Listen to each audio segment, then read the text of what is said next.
शुरुआत होती है एक लड़की को दिखाते हुए जो जख्मी हालत में कहीं जा रही थी। लड़की बहुत घबराई हुई लगती है। उसके पास एक बंदूक और पैसों से भरा बैग होता है जिसे वो बार बार देख रही थी। एक जगह पहुंचकर उसकी गाड़ी का टायर पंक्चर हो जाता है। अपना बैग और बंदूक लेकर पैदल ही आगे बढ़ने लगती। तभी उसके पीछे से एक गाड़ी आई जिससे टकराकर लड़की की मौत हो जाती। इस गाड़ी में 4 दोस्त होते हैं। ये चारों शिकार के लिए अपने कैबिन जा रहे होते और अब वो घबरा कर गाड़ी से बाहर निकलते हैं।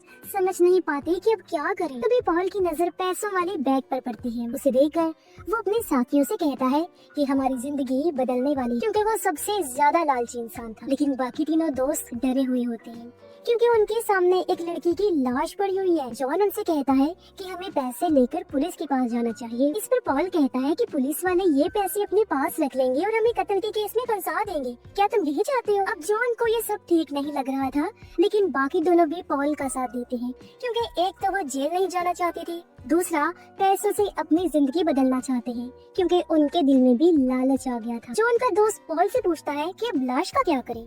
तो पॉल कहता है कि हम कैबिन पहुंचकर इस लाश को जंगल में कहीं दफना देंगे और फिर पैसे बांटकर इस बात को हमेशा के लिए भूल जाएंगे। जिसके बाद वो लोग लड़की की लाश और बैग को गाड़ी में डाल देते हैं। वो लोग निकलने ही वाले थे कि तभी वहाँ पुलिस की एक गाड़ी आकर रुकती है जो दरअसल उसे लड़की को ढूंढ रही होती है। उसे देखकर पॉल सबको शांत रहने को कहता है ताकि पुलिस वाले को शक न हो। ऑफिसर सबसे पहले उस लड़की की गाड़ी को देखता है, जिसके बाद वो इन चारों से पूछताछ करने लगता है। पॉल कहता है कि हमने वहाँ कोई लड़की नहीं देखी। हमारी गाड़ी बीच रास्ते में अचानक रुक गई थी, इसलिए हम लोग उसे ठीक करने के लिए रुके थे। ऑफिसर कहता है कि आपकी ये गाड़ी तो बिल्कुल नई लग रही है, तो फिर आखिर इसमें खराबी कैसे आ गई? पॉल जवाब देता है कि वो हमें नहीं पता, बस ये अचानक यहाँ आकर बंद हो गई। ऑफिसर कहता है कि अच्छा ठीक है, लेकिन एक नजर मुझे इसे देख लेने दो। अब पॉल को डर था कि कहीं ऑफिसर अंदर पड़ी लाश न देख ले, इसलिए वो लड़की की बंदूक उठाकर पुलिस वाले पर तान देता। ये देखकर बाकी दोस्त बहुत डर जाते हैं। वो दोस्त और ऑफिसर उससे कहते हैं कि बंदूक नीचे रख दो, लेकिन पॉल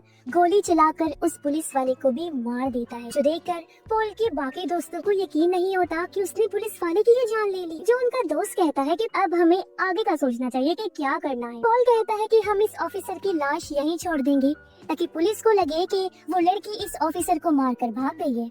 जिसके बाद वो लोग अपनी गाड़ी में बैठकर कैबिन की तरफ निकल जाते हैं। कैबिन पहुंचकर हम देखते हैं कि वो जगह पूरी तरह सुनसान थी और आसपास घना जंगल फैला हुआ था। जो कुछ भी हुआ, जॉन उससे बहुत परेशान था, इसलिए वो किसी से बात ही नहीं करता। दोनों दोस्त लाश को दफनाने के लिए गड्ढा खोद रहे थे, जबकि पॉल पैसों को गिनने लगा ताकि चारों दोस्तों में बराबर बांट सके। अब जब जॉन ने वाइफ को फोन मिलाया जो कहती है मैं तुम्हें सुबह से कॉल कर रही हूँ, लेकिन तुमने मेरी एक भी कॉल का जवाब नहीं दिया, वजह जान सकती हूँ मैं? इस पर जॉन कहता है मैं बिल्कुल ठीक हूँ और शिकार के बाद जल्दी ही घर लौट आऊंगा, तुम टेंशन न लो। इसके बाद हम एक और आदमी को देखते हैं जिसका नाम सिडनी है। वो उसी जगह पहुँचता है जहाँ उस लड़की की गाड़ी खड़ी। अंदर झांककर देखता है लेकिन वहाँ कुछ नहीं होता। तभी उसने जमीन पर देखा कि वहाँ बहुत सारा खून पड़ा हुआ है, तो अब वो समझ जाता है कि मुझे कहाँ जाना। वो गाड़ी लेकर सीधा उन दोस्तों के कैबिन पहुँच जाता है जहाँ वो लोग लाश को दफना रहे हो। उसे देखकर वो चारों हैरान रह गए।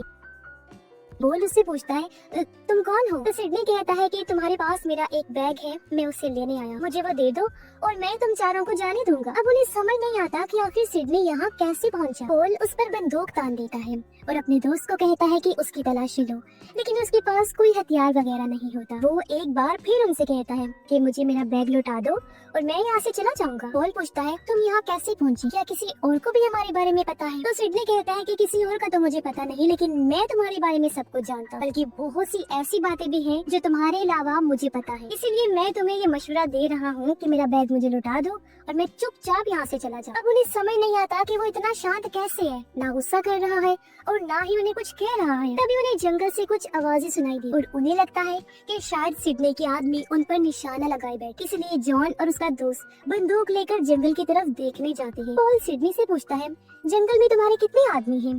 तो सिडनी कहता है मैं यहाँ अकेला आया, लेकिन पॉल को उस पर यकीन नहीं होता और वो उसे नीचे बेसमेंट में ले जाकर बांध देती। उधर जॉन और उसका दोस्त जब जंगल में होते हैं तो उन्हें वहाँ एक ट्रैप, एक जाल मिलता है जो जानवरों को पकड़ने के लिए लगाया गया। ये ट्रैप्स को देख ही रहे थे कि तभी उन्हें वहाँ एक आदमी दिखाई देता है। दोनों के हाथों में बंदूक देखकर आदमी डरकर वहाँ से भागने लगता है, लेकिन वो दोनों उसे पकड़कर कैबिन के पास ले आते हैं। पॉल उसे पूछता है तुम्हारे बाकी साथी कहाँ हैं? वो आदमी रोते हुए कहता है मैं नहीं जानता, तुम क्या कह रहे हो? पास में मेरा घर है, मुझे मेरी बेटी और बीवी के पास जाने दो प्लीज, मैंने कुछ नहीं किया। आदमी बहुत ज्यादा डरा हुआ, इससे साफ पता चल रहा था कि वो सच बोल रहा है। जॉन कहता है इसकी हालत तो देखो, मुझे नहीं लगता कि ये कुछ भी जानता है। लेकिन पॉल कहता है अब उसने हमें देख लिया है, अगर ये पुलिस के पास चला गया तो हम चारों जेल में होंगे, इसीलिए हमें इसे मारना होगा। लेकिन इस बार ये काम किसी और को करना होगा। तो ना चाहते हुए फिर जॉन का दोस्त कहता है मैं इसे मारूंगा। वो आदमी उनसे अपनी जान की भीख मांग रहा था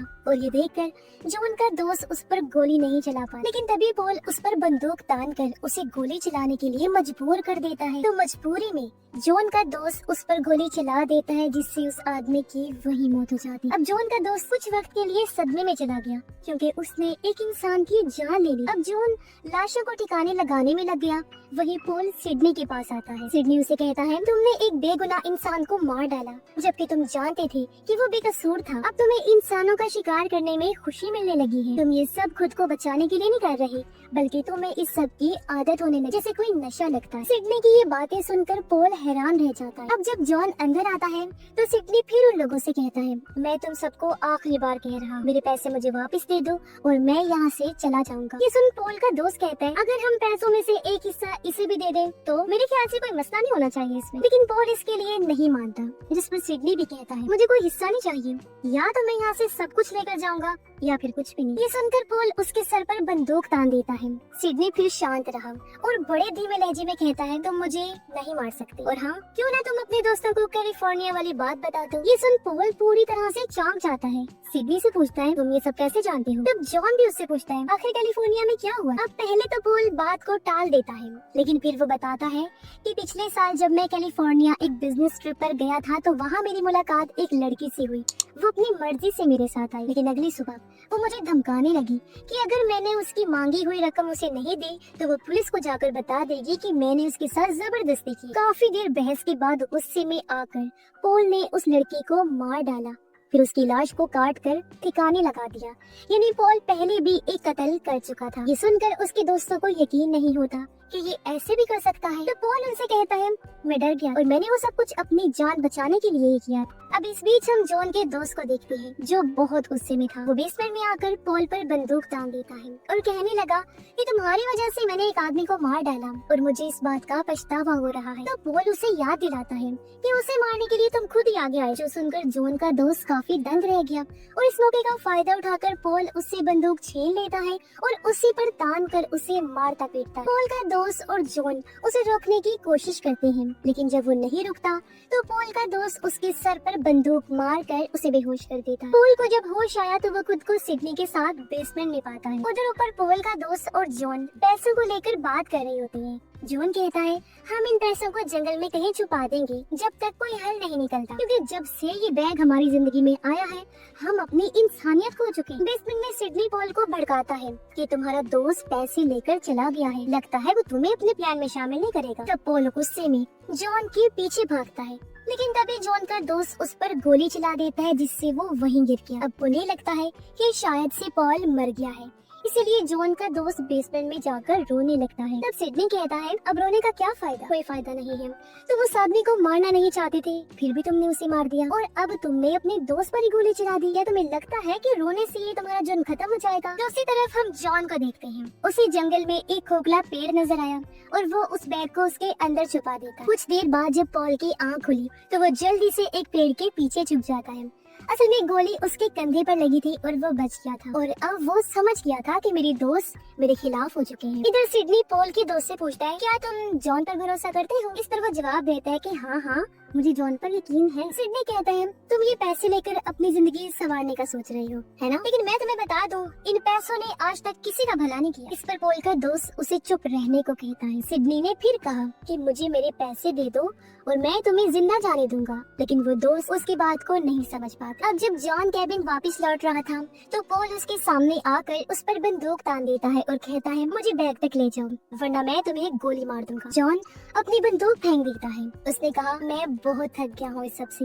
अगर तुम्हें पैसे चाहिए तो मैं तुम्हें वहाँ लेकर जाऊंगा। लेकिन रास्ते में वो चालाकी से पोल को उस रास्ते पर ले जाता है जहाँ जानवरों को पकड़ने के लिए ट्रैप्स लगाई गई थी। तब पोल का पैर एक ट्रैप में फंस जाता है और वो दर्द से चिल्लाने लगा। लेकिन जॉन उसकी बंदूक उठाकर बिना मदद किए वहाँ से भाग जाता है। वो कैबिन पहुँचकर अपने दोस्तों को सब कुछ बता देता है। सारी बात सुनकर जॉन का दोस्त कहता है, पोल हमारा दोस्त है, आखिर हम उसे ऐसे मरने के लिए नहीं छोड़ सकते। तब सिडनी कहता है, तुम लोगों के पास अब भी मौका है, मुझे मेरे पैसे दे दो। जब पोल का दोस्त फिर से सिडनी को धमकाने लगा तो सिडनी कहता है, मैं तुम्हारे बारे में सब कुछ जानता हूँ, कैसे तुम अपने दोस्तों को धोखा दे रही हो। इससे पहले कि सिडनी और कुछ कह पाता, पोल का दोस्त उसके सर में गोली मार देता है और तभी वहाँ एक अजीब सी आवाज गूंजने लगी, जिसे सुनकर वो सब दर्द से चीखने लगते हैं क्योंकि आवाज उनके कानों को बहुत तकलीफ दे रही। कुछ देर बाद वो उस जगह पहुँचती है जहाँ जॉन ने पैसे छुपाए। रास्ते में पॉल ने उन्हें देख लिया होता है और वो भी चुपचाप उनका पीछा करता है। रास्ते में पॉल को जॉन की बंदूक मिल गई जिसे वो अपने पास रख लेता है। आगे बढ़ते हुए जॉन पॉल के दोस्त से पूछता है, क्या तुम मुझसे कुछ छुपा रहे हो? पॉल का दोस्त कहता है कि हाँ, और मुझे माफ कर देना, मेरा और तुम्हारी बीवी का ताल्लुक। ये सुनकर जॉन काफी चौंक गया। गुस्से में बोलता है, मैंने तुम्हारे साथ कितना अच्छा किया, तुम दोनों ने मुझे मिलकर धोखा दिया, कब से ये सब चल रहा था, लेकिन तुमने मुझे कभी भी नहीं बताया। ये कहकर जॉन उसके सर पर बंदूक तान देता है लेकिन गोली नहीं चला और कहता है, हम पैसे लेकर यहाँ से निकल जाएंगे और इसके बाद मैं जिंदगी भर तुम्हारी शक्ल नहीं देखूंगा। वहीं हम सिडनी को देखते हैं जो अचानक अपनी आंखें खोलता है, यानी वो दोबारा जिंदा हो गया था, जिसका मतलब है कि वो इंसान तो नहीं था। उधर वो तीनों उस पेड़ के पास जाते हैं जहाँ जॉन ने पैसे छुपाए। जॉन का दोस्त कहता है, अब हमें पॉल के पास जाना चाहिए।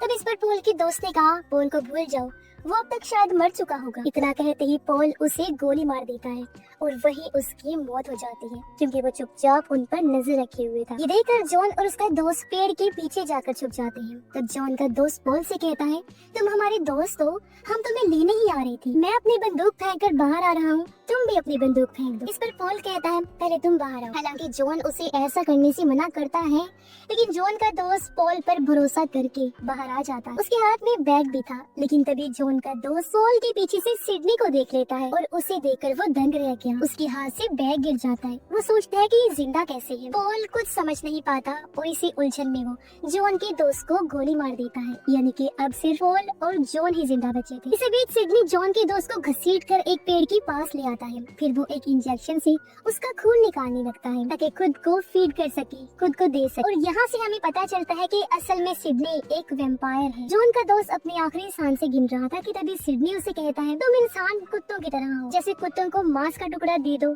वो अपने ही साथियों से लड़ने लगते हैं। यहाँ फर्क सिर्फ पैसों का है, वरना लालच में इंसान और जानवर दोनों बराबर। जानवर खाने के पीछे भागता है तो इंसान पैसों के पीछे। ऐसे ही मैंने तुम्हारे बीच पैसे फेंके और तुम लोगों ने अपनी दोस्ती बुला दी। जी हाँ, सिडनी ने उन सबको आजमाने के लिए ये सब किया था और वो कई सालों से ऐसा करता आ रहा है। उधर जैसे जॉन अपना सर बाहर निकालता है, पोल उस पर गोली चला देता है। उसे लगता है कि शायद जॉन मर गया, लेकिन जॉन अभी भी जिंदा था। इसीलिए जैसे पोल पैसों का बैग लेने आता है, जॉन उस पर गोली चला देता है और उसे जॉन से मार डालता है। लेकिन जॉन भी अब मरने वाला था क्योंकि वो बुरी तरह जख्मी था। तभी सिडनी उसके पास आता है और उसे अपना खून पिलाता है।